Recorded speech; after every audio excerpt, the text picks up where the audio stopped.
Ninawo abantu abakyatunda passport ebweru banaffe ababeera mu diaspora. Luli twakyogerako nti waliwo Abannayuganda ababeera mu especially wano mu United Arab Emirates abakufudde omuze gw'okutunda passport zaabwe. Nga bwe nabagamba luli abagwira nga Abachina especially si kyangu nnyo okutwawulamu nti ono Terakaya nze Simon Mundeyi tebasobola kutwawula bo kyebamanyi nti ono mwami ono mukyala. So kakati abaferefere abagala kugusa ebiragalalagala mu mawanga nga China ba taking advantage ku kintu kino. So kyebakola bagula passport ez'Abannayuganda especially nga passport zino siza kutambulirako pase. Passport bazikozesa mu kutunda ebiragalalagala byabwe mu mawanga nga China. Era time erijja wali wano naawe nakutegezaako nti China yagenda nekwata abantu bawerera ddala nga 120 ngebakwata ne passport zonna nga zisoma Uganda. Naye kyokka bwe twagenda ne twetegereza bulungi abantu abo nga si Bannayuganda naye kyokka nga balina passport zaffe ez'Uganda nga abasinga obungi baferefere abagala okugusa ebiragalalagala naye nga si Bannayuganda. So kati Abannayuganda abatunda passport especially mu Abu Dhabi, mu Dubai, mu China, Guangzhou, waliwo ekitundu gye tuyita Guangzhou African market. Abantu batundirawo nnyo ebintu ebikwatagana ne Africa. We wali akatunda passport zino, ate passport zino balina akatale akawedde emirimu nga buli passport bagigula $5,000. So niwesanga nti abantu abagala akasente Abannayuganda naye nga omuntu n'alaba ali stranded agala sente nga ekyamaguzi kyokka kyalinawo ke katabu ke ka passport nga akakuba bbeeyi.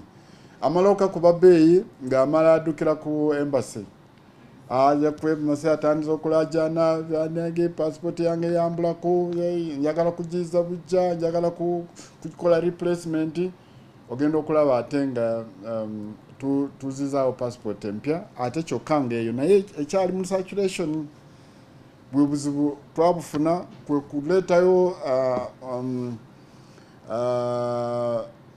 procedure empya ey'okureplacinga passport zino ezibuze.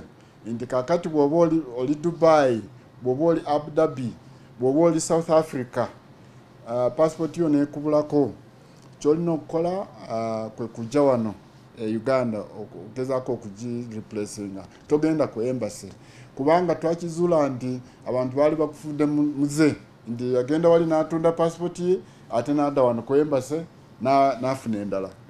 So tetwagezaako okukola nga government nti kakati bw'oba obuziza passport bw'oba otunze passport yo otule wansi obalemu. Okusooka ndina okulinnya ennyonyi nzireyo sente mekezo ndina okufiira emirimu gyange gyenkola. So olabe oba kikusingira passport ng'okitunda. Bw'oba olaba nti bw'otunda passport ojja kuba okoze loss awo ng'oweeroozaamu emirundi ebiri. Twayagala okukola system eno n'omuze guno ogw'okutunda passport kufuule nga guli expensive omuntu aleme okutunda passport easily. Era kyatuyambako nti ennaku zino abantu abatunda passport bakendeerera ddala n'abantu abaripotinga passport eziri loss nabo almost twasobola okubaziiza. Kati osangayo abantu nga 3-4 abaripotinga passport zaabwe ziri lost ngeye Abu Dhabi. Naye luli nga buli wiiki oyinza okusangayo abantu 50 nga bonna baripotinga lost passports. Kakati neweebuuza nti bwe passport ojja kubeerawo ogibuze nga abuza ekibiriiti okiraba. So kyatuyambako. Kati ntwala omukisa guno okukubiriza Abannayuganda abenyigira mu muze guno ogw'okutunda passport nti bakugomye kubanga naffe twakizuula nti passport zino bazitunda ate bazitunda abantu bano abagenda kuzikozesa ebintu ebyambyoni ekitali kirungi kubanga oyinza okutunda passport yo nolowooza nti ofunyemu $50 oli nagezaako okukosa passport yo okugusa ebiragalalagala ne bamukwatira eyo passport yo ne bagiflaginga ku Interpol. So gwoba oli awo oli Dubai tomanyi kiriwo ng'ogezaako okutambula nga bakunywa. So for your own security yiyo gwe ng'omuntu gezaako okulaba nti passport yo kyekintu kyotolina okulagajjalira kubanga omuntu omulala bwakikwatako ne bamukwatira mu bumenyi bw'amateeka kiba kitegeeza togenda kuddayo okukozesa passport eyo oba passport endala yonna ejja kuba mu maanyi ago bajja kubanga bakukwata.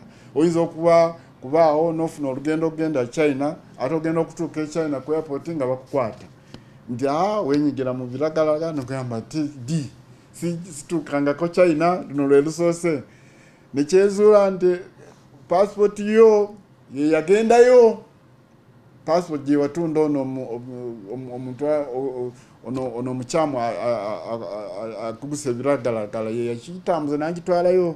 So beera bulindaala n'akatabuko aka passport especially ng'oli eyo mu diaspora baleme okukwata bbula baleme okuziba amaaso sente zireme okuziba amaaso bw'otuna ku $50 n'olowooza nti y'enkomerero y'ensi.